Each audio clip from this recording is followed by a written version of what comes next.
Welcome back. 이 영상 보시는 분들은 사회복지사 1급 시험이 얼마 남지 않은 수험생이라고 생각을 합니다.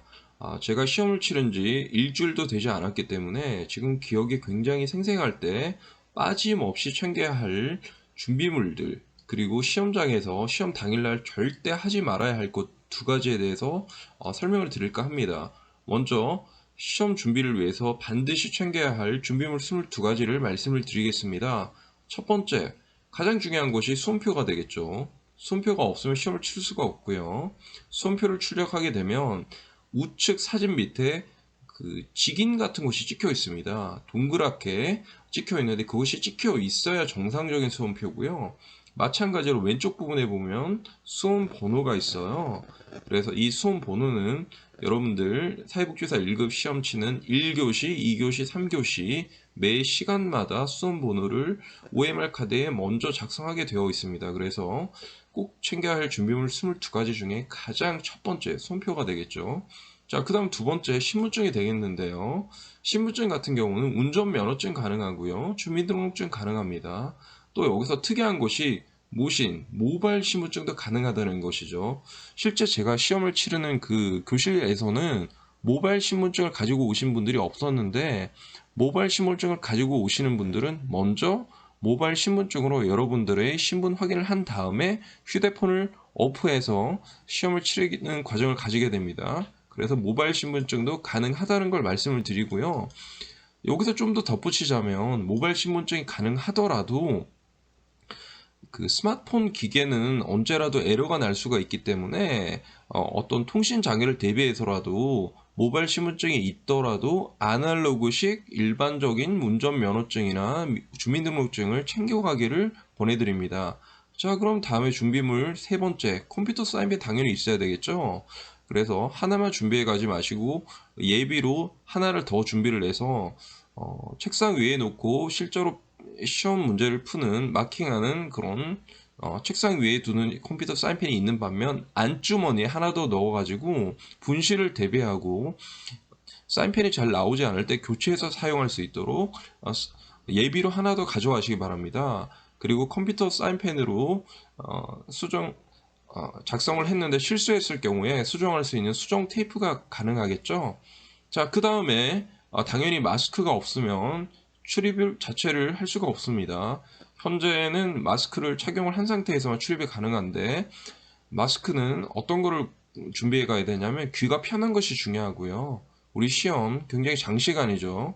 1교시 50분, 2, 3교시 70, 각각 75분씩 장시간에 시험을 치는데 귀가 아프면 집중력이 흐트러지기 마련입니다. 그래서 귀가 아프지 않은 마스크를 추천드리고요. 그 다음에 코로 숨쉬기 쉬운 마스크를 추천을 드립니다. 저 같은 경우는 KF94를 준비해 갔는데요. 그 옆자리 보니까 덴탈 마스크 준비해 가신 분들 계시더라고요. 어떤 마스크든 상관이 없습니다만 덴탈 마스크는 대부분 가격이 저렴해서 코 부분에 보풀이 일어나서 시험 칠 때 숨 쉬는데 좀 힘든 경우가 있더라고요. 그래서 개인적으로는 귀가 아프지 않은 약간 그 고급의 평소에 쓰던 KF94 마스크를 추천을 드립니다. 자, 다음 여섯 번째 준비물 나갑니다. 볼펜이 있어야 되겠죠. 그래서 볼펜은 시험을 치르는 문제지에 마킹을 하면서 치르기 위해서는 한 0.7mm 정도의 볼펜이 중요하고요. 역시 컴퓨터 사인펜과 마찬가지로 예비용으로 안주머니 하나 더 가지고 가시기 바랍니다. 자, 일곱 번째, 볼펜보다는 샤프나 연필을 선호하시는 분이 계시죠. 샤프 같은 경우는 HB 0.5mm가 괜찮고요.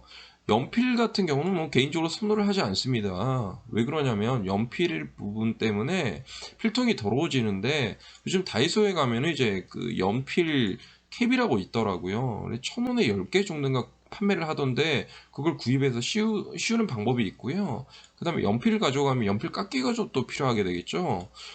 그래서 저는 개인적으로 좀 번거로워서 연필보다는 샤프를 선호를 하고요.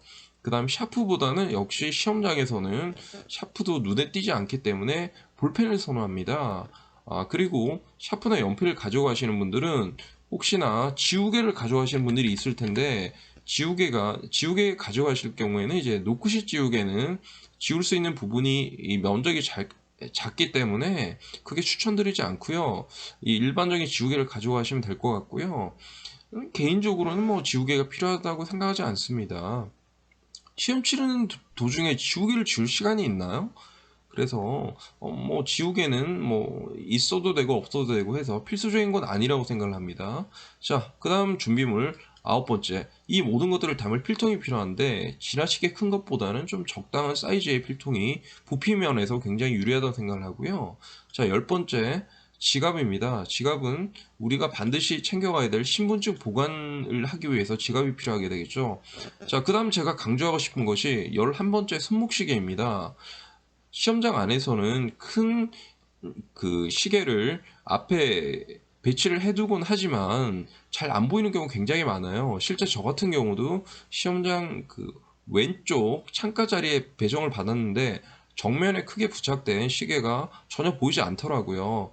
하지만 저는 손목 시계를 준비해 갔기 때문에 무리 없이 시간을 체크하면서 시험을 치를 수 있었습니다. 손목 시계는 당연히 애플워치, 갤럭시워치 이런 거 안 되고요. 직관적으로 볼 수 있는 아날로그 시계가 가장 좋다고 생각을 합니다. 12번째 준비물은 물이 되겠는데요. 우리 시험 치르는 날짜가 이제 대부분 1월 첫째 주, 둘째 주이기 때문에 날씨가 좀 춥습니다. 그래서 사람에 따라서는 보온병에 물을 담아가는 경우도 추천을 드리고요. 저는 두 병을 가져갔는데 한 병도 다 못 마셨더라고요. 그래서 그리고 물을 많이 마시면 안 되죠. 화장실 때문에. 그래서 물은 한 병이면 충분하다고 생각을 합니다. 13번째 준비물 에너지바. 2교시, 3교시에 현재 코로나 때문에 점심시간을 주지 않죠. 그러면 3교시 시험을 치는데 당이 떨어져서 집중력이 흐트러질 수 있기 때문에 편의점이나 마트에서 에너지바를 구입해서 가기를 권해드립니다. 저 같은 경우도 쉬는 시간에 에너지바를 조금씩 씹어 먹으면서 3교시에 대비를 했던 기억이 나네요. 14번째, 무릎 담요. 저 같은 경우는 불편해서 무릎 담요를 준비해 가지 않았는데 사람에 따라서는 장시간 앉아있기 때문에 무릎 담요가 필요할 수가 있습니다. 챙겨가시고요. 자, 15번째, 옷과 신발인데요. 옷은 편하게 평소에 입던 옷을 가져가고요. 두터운 옷 하나보다는 여러 가지 얇은 옷을 겹쳐 입으면서 자체적으로 온도를 조절하는 것이 좋습니다. 시험장의 온도가 추울지 더울지 모르는 거죠. 그리고 히터를 틀다가 꺼질 수도 있기 때문에 옷을 겹쳐 입고 가면 입었다 벗었다 하면서 체온 조절을 하면서 최적의 집중력을 유지할 수 있습니다.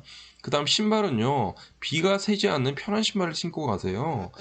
저 같은 경우는 시험 치는 당일날 비가 샜는데 비가 왔는데 비가 새지 않는 그런 신발을 준비해서 쾌적하게 시험을 치렀던 기억이 납니다. 자, 그 다음 17번째, 비가 오면 우산을 챙겨가고요. 18번째 준비물, 방석은 오랜 시간 동안 시험을 치르기 위해서 필요한 아이템이라고 생각을 합니다. 그 다음 휴지 같은 경우는 시험장에 다 구비가 되어 있긴 하는데 혹시나 모르니까 챙겨가길 권해드리고요. 그 다음에 안경 끼시는 분들은 안경 닦기, 안경 케이스 안에 안경 닦기를 꼭 챙겨가세요. 그 다음 이 모든 것들을 담을 가방이 필요하겠고요. 마지막 중요한 요약서, 단권화된 요약서를 나만의 요약서를 챙겨가기를 바랍니다. 자, 그럼 지금까지 22가지 꼭 챙겨가야 할 준비물에 대해서 알아봤고요. 그 다음으로는 절대 하지 말아야 할 것 두 가지를 말씀드릴게요. 첫 번째, 물을 많이 드시면 절대 안 됩니다. 입만 가볍게 축일 정도가 되어야지 물을 많이 드셔서 시험 치르는 짧게는 50분에서 길게는 75분 사이에 배가 아파서 화장실 가게 되면 다시는 들어올 수가 없습니다. 그래서 물 조절을 하시고요. 그 다음에 두 번째, 시험 치르고 난 다음에 쉬는 시간에 친구들과 대화하면서 상호작용 하지 마세요. 굉장히 시간 낭비입니다. 우리 쉬는 시간 두 번밖에 없죠. 1년에 한 번 치는 시험이고요. 그 소중한 쉬는 시간에 친구들과 잡담하면서 시간을 낭비하지 말길 바랍니다. 친구들과는 시험 끝난 뒤에 얼마든지 시간을 같이 보낼 수 있기 때문에 시험 시간만큼은 물을 많이 마시거나 친구들과 대화하는 그런 행동을 하지 말고 말아야 할 것 같습니다. 자, 그러면 그 다음에 반드시 해야 되는 행동 5가지에 대해서 말씀을 드릴게요. 우선 그 시험 중간에 화장실을 갈 수 없기 때문에 쉬는 시간에 화장실을 좀 가거나 아니면 물을 적게 마시는 등 수분 조절을 좀 해야 되고요. 쉬는 시간에는 반드시 스트레칭, 그러니까 특히 뒷목과 어깨 부분, 굳어진 어깨 부분을 풀어주는 것들이 필요하고요. 그 다음에 쉬는 시간에 역시 에너지바를 조금씩 씹어 먹으면서 그 다음 교실을 위한 당을 준비하는 것이 중요하다고 생각을 합니다. 위에서 말씀드린 것처럼 네 번째는 친구들과 상호작용하지 말고 여러분들이 가져간 요약서 있죠. 단권화된 요약서를 가지고 그 다음 시간에 시험 치를 부분을 공부를 하는 겁니다. 이거 굉장히 중요합니다. 그 시험 직전에 본 5분, 10분 동안에 본 내용이 시험에 나올 가능성이 굉장히 높고요. 보고 안 보고 차이가 큽니다. 그래서 친구들과는 시험을 끝나고 난 다음에 아주 격하게, 신나게, 즐겁게 수다를 떨면 되고요. 자, 다섯 번째 나갑니다. 자, 시험을 치르고 난 다음 상황인데요. 시험 치르고 시험장 밖에 나와서는 지인들과 수다를 떨면서 시험에 대한 스트레스를 날려버리기 바랍니다. 그래서 저 같은 경우는 시험 끝나자마자 지인과 식당에서 고기를 구워 먹고요. 그 다음에 이제 커피숍으로 이동을 해서 신나게 시험에 관한 수다를 떨면서 스트레스를 날려버렸는데요. 그 전에 앞서서 반드시 휴대폰 알람을 17시에 맞춰두었습니다. 왜 그러냐면 우리 사회복지사 1급 시험은 17시, 시험 당일 17시에 가다반이 발표가 됩니다. 그렇기 때문에 17시에 폰 알람을 맞춰놓고 식사를 같이 하면서 수다를 떨면 잊어버리는 경우가 없겠죠. 그리고 폰 알람이 17시에 알람이 울리게 되면 여러분이 가져간 시험지를 꺼내면 그 제일 앞부분에 QR코드가 있어요. 그래서 그걸 찍게 되면 바로 가다반과 연결이 돼서 채점이 가능하게 되는 거죠. 그래서 가져갔던 준비했던 그 빨간 펜으로 5문제씩 채점을 해서 합격 불합격을 가늠을 할 수가 있게 되는 것이죠. 자, 그럼 지금까지 사회복지사 1급 시험 당일날에 반드시 챙겨야 할 준비물 22가지에 대해서 말씀을 드렸고요. 여기서 빠뜨리는 부분은 없다고 생각을 합니다. 그 다음 두 번째, 절대 하지 말아야 할 것 2가지. 뭐였죠? 뭐가 되죠? 자, 첫 번째, 물을 많이 마시면 안 된다. 당연하죠. 자, 두 번째는 쉬는 시간에 친구들과 잡담하지 말고 그것보다는 본인들이 챙겨간 요약서, 단권화된 요약서를 집중적으로 읽어서 그 다음 시간을 준비하는 것이 굉장히 효율적이다. 이렇게 말씀을 드렸습니다. 그리고 마지막에는 시험 치르고 난 다음에는 친구들과 수다를 떨면서 당일 17시에 가다반 채점이 나오기 전까지 즐겁게 시간을 보내면서 스트레스를 해소하길 바랍니다. 자, 다음 시간에는 조금 더 좋은 영상으로 찾아뵙도록 하겠습니다. 감사합니다.